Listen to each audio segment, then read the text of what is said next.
will make learning to use it a lot easier. It's the same as knowing where all the ingredients are when you want to bake your favorite cake, or knowing where your tools are before you start a home improvement project. In this lesson, we're going to show you around the Dreamweaver Workspace.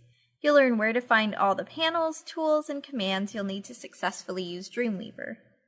Now, Dreamweaver CS6 lets you choose from 11 preset workspace layouts. You can pick the layout you want to use based on the complexity or type of website you want to develop. For example, you can choose the App Developer Plus, Fluid Layout, and Mobile Applications views. Each layout features toolbars, panels, and features and configurations that Dreamweaver has determined to be the most efficient and effective. If you want to change the layout, you can do so by going up to Window in the menu bar, and then selecting Workspace Layout. Now as you hover over it, you can see all the different layouts shown here.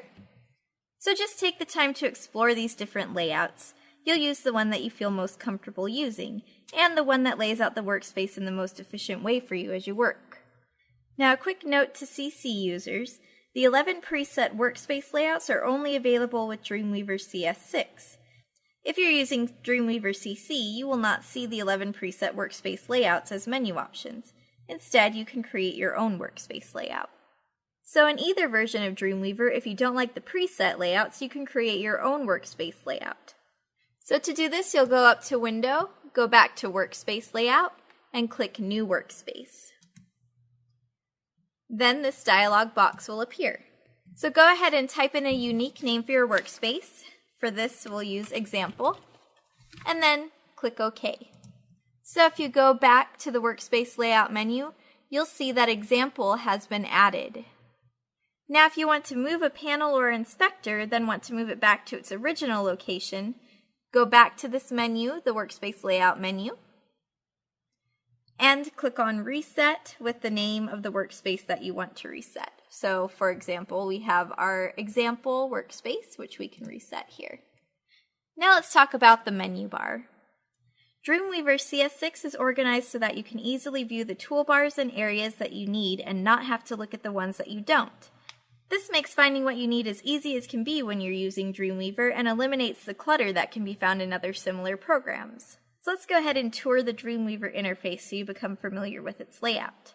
So as we discussed, at the very top of the screen here is the menu bar.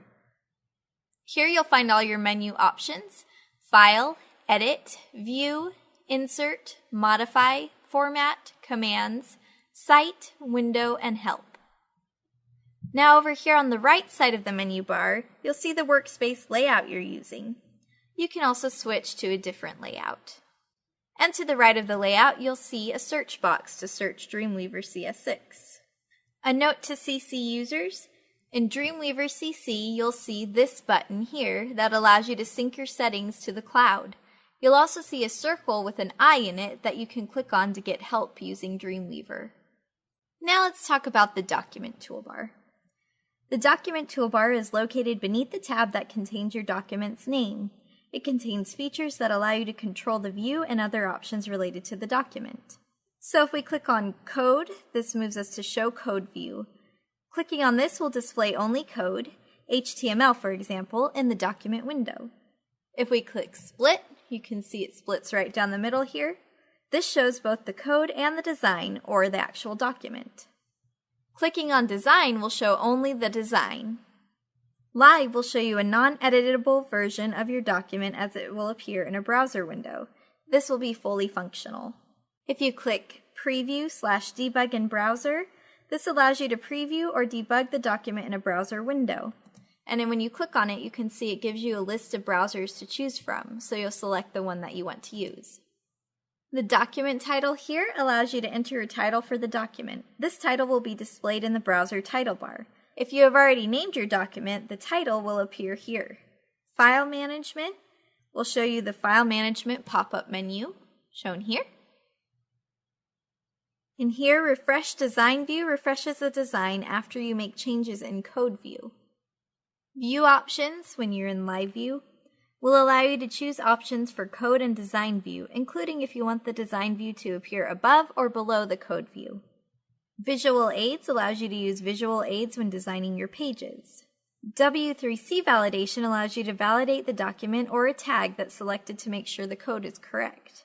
And this button allows you to check your browser compatibility. Use this to check if CSS is compatible with different browsers.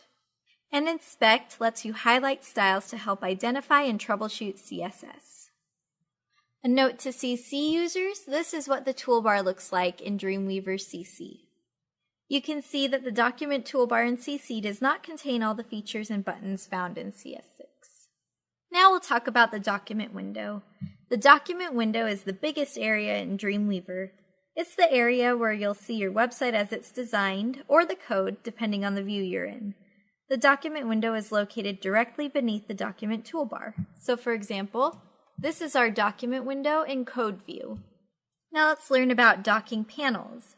Panels are located in the right of your design area. Now if your panels aren't visible, go up to Window, Show Panels, and those will open up here. And these are just some of the defaults that Dreamweaver offers. For example, in the Insert panel, you can insert things into your page such as hyperlinks and media. The Insert panel is organized into different categories. The category that is shown by default is Common. But you can click the downward arrow beside Common to see other categories. In the Assets panel, you can store library items for your documents. To access different panels, go to Window in the menu bar and select the panel you want to view. If a panel is visible, such as Assets here, it will have a check mark next to it. Now if you want to customize your view a little bit, you can move panels. You can move a panel around by clicking on the tabbed area of the panel and then dragging and dropping it with your mouse. Panels are docked by default or set in place on the screen. However, you can create floating panels by dropping them in the middle of the document window or in some other location. So if you wanted more than one panel out here, this allows you to have a panel that you're using frequently to be just a click away. And if you want to dock those again, you can just drag them right back. If you want to close a panel or view its other options, click on this box up here, which will be in the upper right-hand corner of every panel, and then select whatever option you wish. Now the status bar appears at the bottom of the document window and provides information about the document that you're creating. Let's go over each aspect of the status bar. First, we have the tag selector, which is located on the far left side of the status bar. This shows the hierarchy of tags that surround the current selection. You can click a tag in the hierarchy and select the tag as well as its contents. Clicking Body will select the entire body of the document.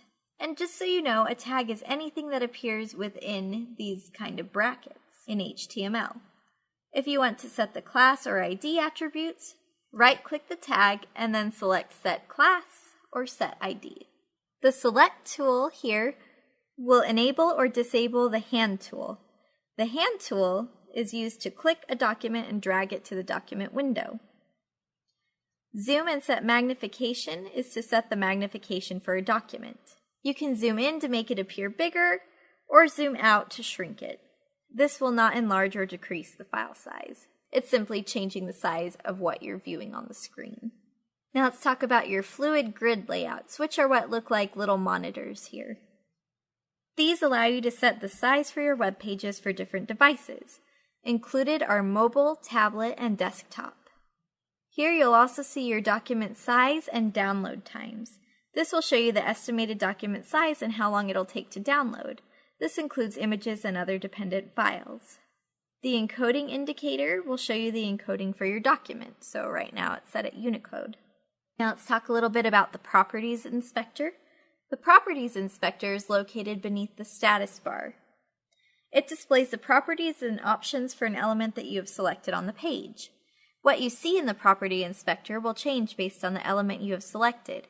For example, it will look different when you have text selected than it will if you have an image selected.